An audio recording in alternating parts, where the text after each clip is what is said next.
to lose. It's another thing to get completely ramrodded. Derek Carr can't hold on to the ball, fumbling the ball, making stupid decisions, throwing dumb interceptions, talking about respect. He's after his respect, etc., etc. We all know that the Raiders walked into this season with Derek Carr on the clock. He's got something to prove. Are they going to stick with him? Is he their quarterback of the future or not? And then you go out there, still in the playoff picture, and you wet the bed like that. It was a disgraceful performance on the part of the Raiders. They played down to the competition. Raheem Morris is doing a hell of a job with the Atlanta Falcons, by the way. Arthur Blank might want to consider keeping him as the head coach, by the way, after the season. But the bottom line is, when you look at the Raiders right now, to perform the way that they did yesterday with all of those damn turnovers, all of those damn penalties, John Gruden was absolutely right to call himself out and the coaching staff because of their undisciplined tendencies. And Derek Carr, after all of these years, still does not know how to stop the bleeding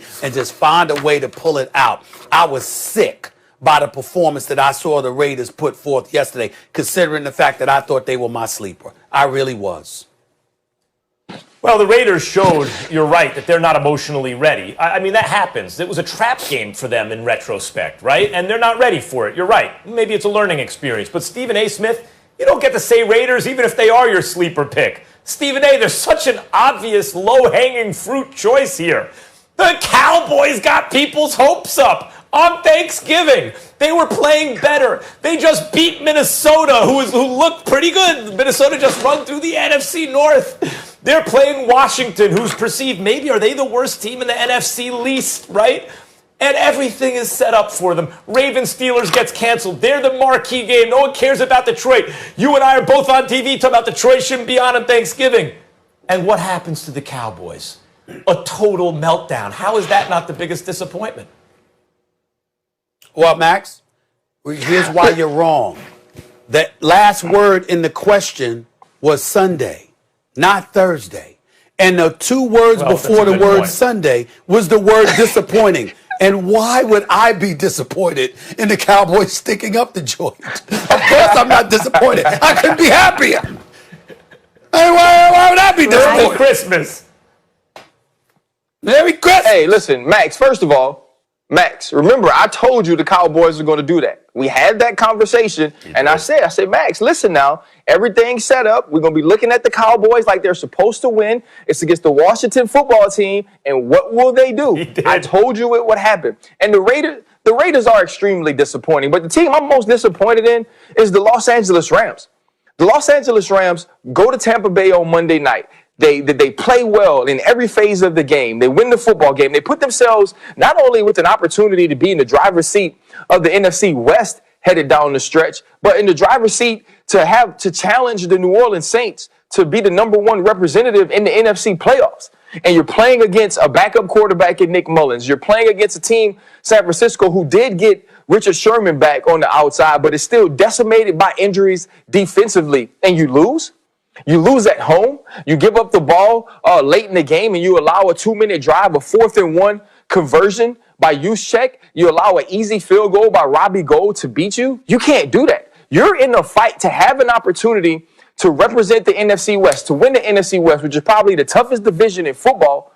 And you go against Kyle Shanahan and this team that has really owned Sean McVay recently, and you throw it away. You don't give yourself an opportunity to be in the driver's seat. And now this team has to fight down the stretch. And though the Raiders were disappointing because they were blown out by the Falcons that way, and I agree the Cowboys stunk it up, but I already figured that, I felt like the Los Angeles Rams had an opportunity to show that they could possibly be the best team in the NFC.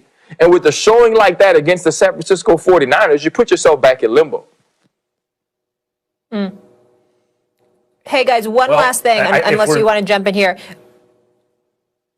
Well, right, if we're limiting it let's to just Sunday, talk Monday Night Football Ryan, real quick. Stephen Max, right. I'll start with you here on this one. So Wentz is expected to start, Max, but we heard Jalen Hurts is getting first-team reps with the first team. Do the Eagles have any chance to beat Seattle? Max? They need to start Hurts. They need to start Hurts because actually the worst thing that could happen for Wentz and the Eagles is they beat Seattle with Wentz. Wentz has got to be rebuilt from the bottom up or from the top, from the head down. And they must bench him to hold him accountable, or this will continue. His poor play will continue. The only way that the Philadelphia Eagles have a chance to beat Seattle is Carson Wentz. And it's for us to see the old Carson Wentz, for us to see the Carson Wentz who got that deal that Max said was too much money. He needs to play hero ball. He needs to be the guy we watch take backups and XFL players and practice squad players to the playoffs last year. You put Jalen Hurts in, you do exactly what Doug Peterson said it would be happening if you made the change. You showed them that you are giving up on the season. And right now ain't that time.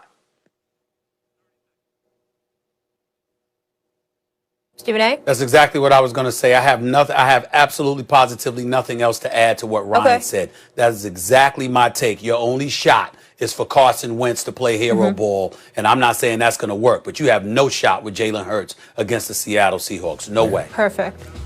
I'm a Giants fan. Max, you want to teach us what a cliff is again? The players, and obviously Patrick at quarterback, they always have an opportunity to win. Yeah, I mean, I don't know if I'm on his level yet. For me, I just try to be myself. Gunning it long, Tyreek Hill pulls it in at the 20, touchdown! One of the greatest first quarters in National Football League history. Chris Jones and Tom Brady face mask to face mask. Tyreek Hill over the shoulder, the cheetah putting on a clinic. Brady's been picked off twice in this game now. Looks, fires a pass, touchdown Buccaneers! And the Bucs are within 3 of the Chiefs. Throws it late, caught! Tyreek Hill! Game, set, and match!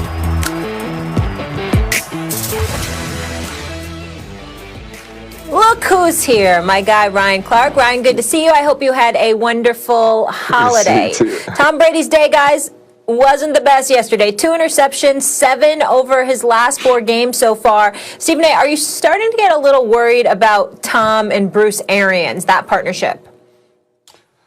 Well, yes, only from the standpoint of their particular relationship or whether or not they're on the same page. I still believe in the Tampa Bay Buccaneers, even though their pass defense gives me cause to pause. But the biggest thing for me is Bruce Arians. I think they need to run the ball a little bit more. You got Ronald Jones, you got Leonard Fournette back there. Run the football a little bit more, do something with them, number one. Number two, I think it's one of those situations where, unfortunately, you see Bruce Arians saying stuff about practice and things of this nature and how we got to work out chemistry. I'm like, what the hell is he talking about? You know, you've had plenty of time. You know that Tom Brady was going to be there. You've had plenty of time to work with him where y'all should be a bit more in sync than you appear to be at this particular moment in time. It doesn't have to be perfect, but it can certainly be better, particularly against stiffer competition, which has not been the case. And so when I look at it, clearly Tom Brady can't be throwing 7 interceptions in the last 4 games. It's very un-Tom Brady-like. It's inexcusable. It's unacceptable. I think he knows that. But I also think that we have to look at the fact that he's trying to make up for some deficiencies on the part of the defensive side of the ball in terms of the points that they're willing to give up, ranking 24th against the pass. Some of the things they've done schematically that has been a bit awry that NFL aficionados like Ryan Clark and others have pointed out between Byron Leftwich and Bruce Arians. And then for Bruce Arians to go in post-game conferences and to say some of the things that he says at times, you're just looking at him and he's like, what the hell are you talking about? Because as a head coach, you have far more responsibilities than just the quarterback. And when you see some of the things that are going on collectively with the Tampa Bay Buccaneers, each week we're pointing to things that Tom Brady would not have had to deal with if he were playing in New England, because we know that the meticulous tendencies of Bill Belichick would have had those things covered.